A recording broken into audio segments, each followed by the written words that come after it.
Քչերին է վիճակվել դասվել հայագիտության մեծերի շարքում, համաշխարհային ճանաչում ու համբավ ձեռք բերել եւ իր ժողովրդի հետ հավերժ ապրել։ Այդ մեծերից է Հրաչյա Հակոբի Աճարյանը։ Ծնվել է 1876 թվականի մարտի 8-ին Կոստանդնուպոլսում։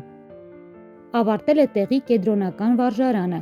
ապա 1895 թվականին մեկնել է Փարիզ, սովորելու Սորբոնի համալսարանում։ 1898 թվականին եկել է Անդրկովկազ եւ զբաղվել մանկավարժական եւ գիտական գործունեությամբ։ Որպես ուսուցիչ աշխատել է Էջմիածնում, Շուշիում, Նոր Բայազետում։ Երբ հիմնադրվել է Երևանի պետական համալսարանը, նրան հրավիրել են որպես հայագիտական, լեզվաբանական եւ արևելագիտական առարկաների դասախոս։ 1943 թվականին, երբ հիմնադրվել է Հայկական ԽՍՀ գիտությունների ակադեմիան, Հրաչյա Աճարյանը ընդգրկվել է ակադեմիայի հիմնադիր անդամների կազմում։ Նա նաև Փարիզի լեզվաբանական միության անդամ էր, Չեխոսլովակիայի արևելյան գիտությունների ինստիտուտի թղթակից անդամ։ Հրաչյա Աճարյանը գիտության այն երախտավորներից է, որոնց հիմնարար աշխատությունները հայագիտության ու լեզուների համեմատական քննության բազմազան ոլորտներում ելակետ եւ ուղենիշ են եղել եւ դեռ պիտի ուղենիշ լինեն հայ լեզվաբանների ու բանասերների սերունդների համար։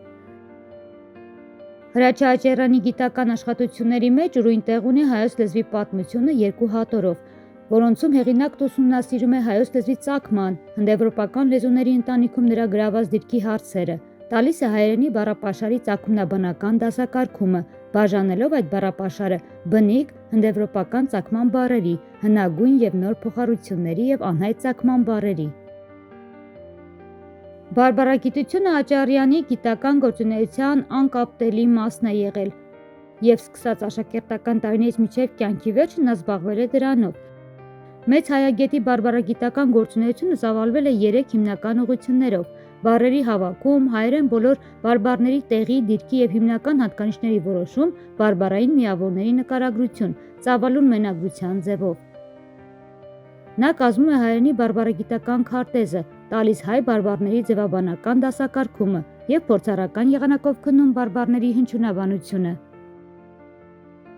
Ինչպես լեզվաբանական բազմաթիվ հարցեր, այնպես էլ հայոց գրերի ստեղծումը հետաքրքրել է Հրաչյա Աճարյանին դեռևս ուսուցչական տարիներից։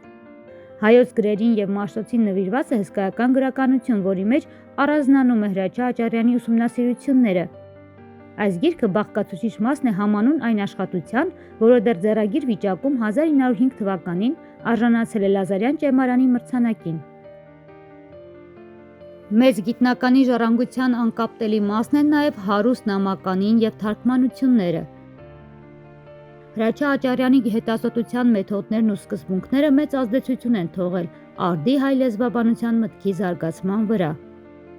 Այսօր էլ հայերենի պատմահամեմատական ուսումնասիրությունների ոլորտում հայ բարբառագիտությանն ու հայոց լեզվի պատմությանը նվիրված հարցերի քննության ժամանակ հետազոտողները մշտապես դիմում են նրա աշխատանքներին, որպես ամենավստահելի մեկնակետի։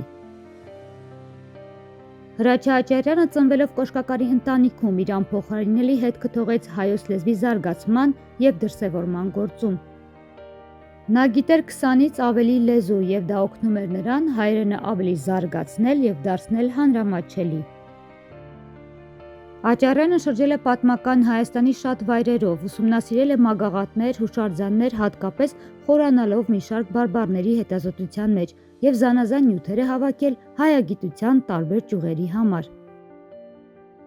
Աճարյանը կյանքից հեռացել է 1953 թվականի ապրիլի 16-ին Երևանում։